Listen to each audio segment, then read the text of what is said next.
کچھ اللہ کے بندے اب بھی امت میں ایسے موجود ہیں جنہیں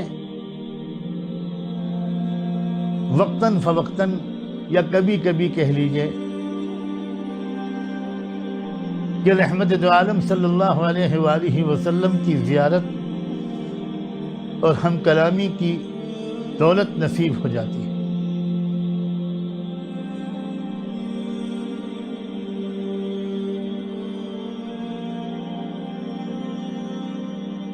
ایسے ہی ایک بندے کو حال ہی میں 2 بار رحمت دو عالم صلی اللہ علیہ وآلہ وسلم کا دیدار اور کچھ ارشادات سننے کا شرف حاصل ہوا۔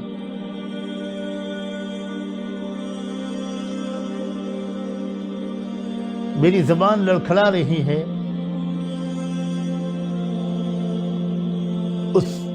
ان باتوں کو نقل کرتے ہوئے جو ان دونوں موقعوں پر اللہ کے رسول صلی اللہ علیہ وآلہ وسلم نے اپنے اس امتی سے ارشاد فرمائی،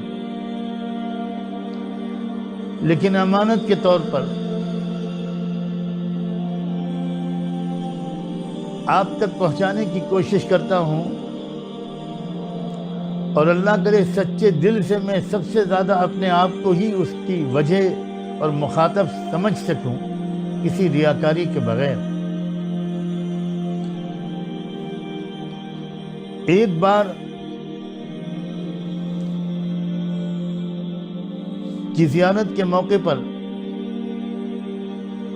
اللہ کے پاک رسول صلی اللہ علیہ وآلہ وسلم نے ارشاد فرمایا کہ میری امت نے میرے دین کو ڈھا دیا۔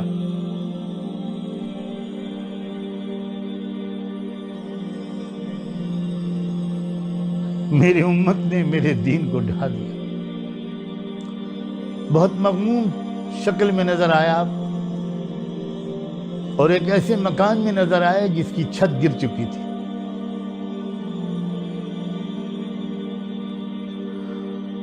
اور اس موقع پر آپ نے یہ جملہ ارشاد فرمایا بڑے غم کے ساتھ اس بندے سے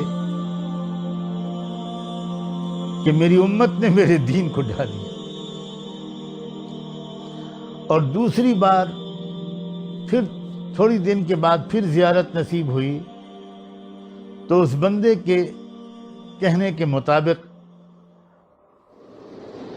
رحمت دو عالم صلی اللہ علیہ وآلہ وسلم نے جو جملہ ارشاد فرمایا وہ کچھ اس طرح کا تھا کہ میرے اپنوں نے مجھے چھوڑ دیا، میرے اپنوں نے مجھے چھوڑ دیا، میرے اپنوں نے مجھے چھوڑ دیا۔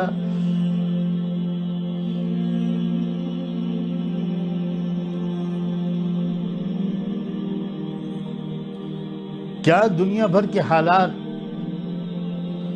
حرمین شریفین سے لے کر پوری دنیا کی مسجدوں تک کا بند ہو جانا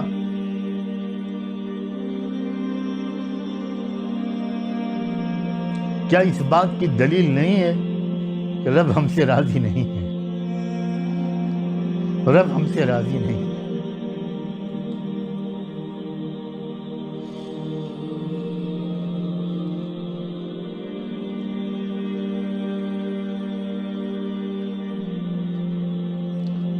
سچے دل سے اللہ کرے کہ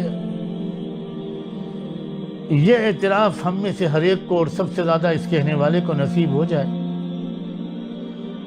کہ اللہ شاید یہ میری ہی گناہوں کی سزا مل رہی ہے۔ ہر شخص سوچے بس اس رمضان میں مختصر سی بات اس وقت کرنا چاہتا ہوں۔ اس رمضان میں سب لوگ اپنے رب سے لپٹ جائیں، قدموں پہ پڑ جائیں، منا لیں، راضی کر لیں، راضی کر لیں، راضی کر لیں۔ روزمرہ کے مشغلوں کو بہت کم کر دیں۔ میں ان ماؤں سے بھی کہتا ہوں، بیٹیوں سے بھی کہتا ہوں، نوجوانوں سے بھی کہتا ہوں، اپنے بھائیوں سے بھی عرض کرتا ہوں، زیادہ سے زیادہ وقت اس رمضان میں اللہ کرے کہ میں اور آپ سب دعا میں، معافی مانگنے میں، توبہ کرنے میں، تلاوت کرنے میں اور درود شریف میں گزاریں۔